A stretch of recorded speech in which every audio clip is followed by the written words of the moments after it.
Hi gals, this is the May Cards with Karen to Go kit. This is the Stamp of the Month card. It's real simple.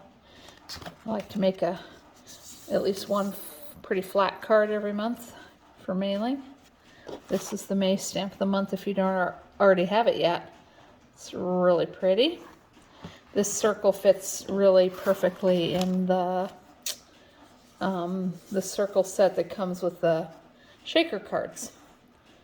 Okay, and I just used sage and wisteria, sage and lilac, I think it was. I love that color combo, and I added grape and evergreen for the darker colors. That's a very simple one. I think I popped the circle. That's it for that one. Pretty easy. This is the May special, National Scrapbook Month special. This is part of it. There's some beautiful papers that don't really get shown much here, although the cardstock, if you look at this shimmery rose gold, it's in the prints and it's in the cardstock as well. And these really pretty shimmery butterfly sequins in two colors. It's all part of the You Are Enough. There's a stamp set, stamp and thin die set. I think my favorite part of the whole thing is this butterfly set of thin dies. There's 3 layers for the big butterfly. There's a small butterfly that has 2 layers. Still got washi tape on it. Okay. And that's what we used in this card, is the small butterfly. I used the rose gold glitter paper for the top layer. And then the base layer has another one of those specialty cardstocks from You Are Enough with the shimmery print on it. Okay, You Shine. And this is that stitched lattice thin die that is the size of a whole card base. It's one of my favorites. It turns out lovely no matter how you seem to use it. It's just beautiful. Here I just did white on white. Elegant. Really nice one for wedding cards. So that's part of the You Are Enough special this month. There's printed paper as well. And there's scrapbook workshop, and there's a card workshop.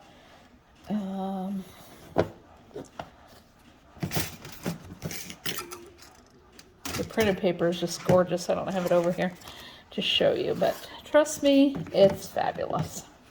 All right, that's that card. This card is the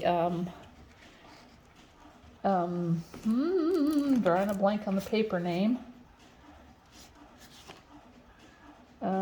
Sorry. Hillside Cottage. Here's the stamp and thin die set that we used. It's not focusing on the words. There it goes. I love it. So we used the fox on this card and several of the prints. And then these super cute thin die wooden shapes. Did I say thin die? Sorry, I meant Hillside Cottage wooden shapes. Which I was going to show you. I didn't use the bigger ones for the card kits. I used a small flower on mine, so you all have something different. But I did want to show you a couple of the larger ones just because they're so dang cute. Look at that. So they have the wooden shape, and then they've got these black, I guess you'd say acrylic centers. There's the watering can. Super cute. You get a whole bunch of shapes. I love it. And I think that's just a very basic card. I popped the fox. It comes with a bunny, a fox. I'm trying to remember what else was on there. A goose and a horse and a bird. Okay, that's Hillside Cottage. So now the card that you're gonna love to hate me for. I've been avoiding using our new waterfall card die only because I wanted to be back with everybody in person and not do this as a to-go kit. But I finally gave up because it's been in the catalog since September.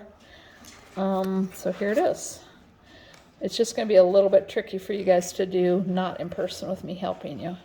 But it's so cute. Look at those. Look at those birdies. Okay. That's the waterfall, the mechanics of it. And I use this adorable So Tweet Stampin' Thin Die set with it, which is my prediction for the one that might sell out this catalog. Okay. So this is what you get with the waterfall thin die set. Okay, so let's see if I can explain it. Kind of hoping I can do this.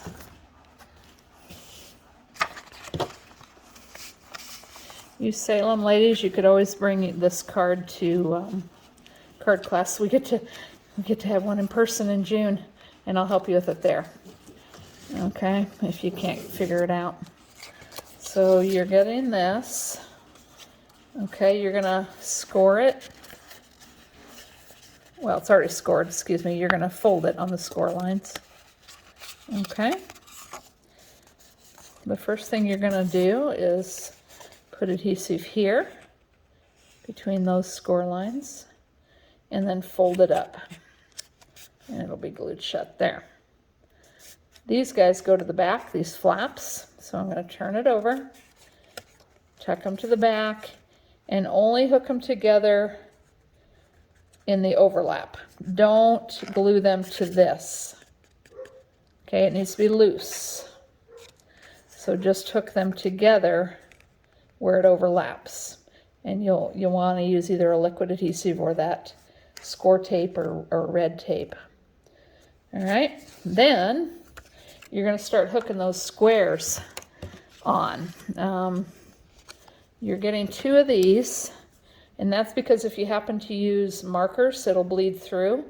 So after you use the markers, you're going to put one behind it just so it looks cute. Okay, and he goes on a square. His little feet need to hang off of the bottom of the square. Okay, so glue him down, and he's going to go in the top section. You're going to put adhesive here, only between the score lines. And he's going to go flush. The square is going to be flush with the top score line. But I should have started on the bottom. So let me start over. Put adhesive here for the bottom one and put him right there. Flush with where it folds. Okay, the top of the white square goes where the score line is. Don't let it hang over. That's the only part where you want glue, is between the score lines. So he's going to go there. And then this guy, and I gave you an extra square to put behind him because it really shows when it flips forward. So I make the mistake so you don't have to. So when he goes forward, see how it's showing through there because I used marker. So you can just put one behind it to cover that up. Okay, that's the only reason you have those extra squares. Okay, so this guy was on the first section. This guy's going to go on the second section. Put adhesive between the score lines. Put it with flush with the top of the white square, and you've got your second one. The third one, like I was saying before, with his little feet hanging off the bottom, is going to go in that top section, flush with the top. Then this gets folded inside the flaps that are glued shut on yours, right? Put this guy in between, so don't glue your flaps too tight. Like, give yourself a little bit of slack there. Okay, so that goes in between. It's going to look like that. And then when you pull on it, I'm sorry, this is so hard to show, but all right, or better on the finished one. Pull on it. Okay. I'll show you from the side. The only other thing I did was I folded this little balloon down so that when it goes behind, it'll fold a bit. Because he's sticking up, right? So watch, as it goes behind, it's just going to fold. So just bend your about where the bottom of the balloon is. Now, the only place you attach this yellow waterfall mechanic part, the only place you attach it to your card base is by that flap. So you're going to put adhesive here. Again, I suggest either liquid adhesive or red tape or score tape. That's where it goes. That's the only place it attaches to your card base. So pretend it's decorated. I'll unfold it. I know you guys are going to hate me, right? It's an adorable card, and it's a really fun technique, but he's going to want to go very close to the bottom. Just attaching it here. Because otherwise you won't be able to pull on this, right? So if you look on this one, it's not attached except at that tab. And that way I can pull on it. Otherwise you wouldn't be able to do that. That makes sense? And then I popped one sentiment. I was thinking it'd be cute to do it the other way around. I put Happy Bird Day in the inside, but you could put it on the front and You're So Tweet on the inside. All right, that is the waterfall card. And that is it, folks. Have fun making your cards. By the way, this guy's my favorite. Isn't he cute? We called him our bird nerd. Have fun making your cards, and thanks for ordering and purchasing a kit from me. Let me know if you have any questions.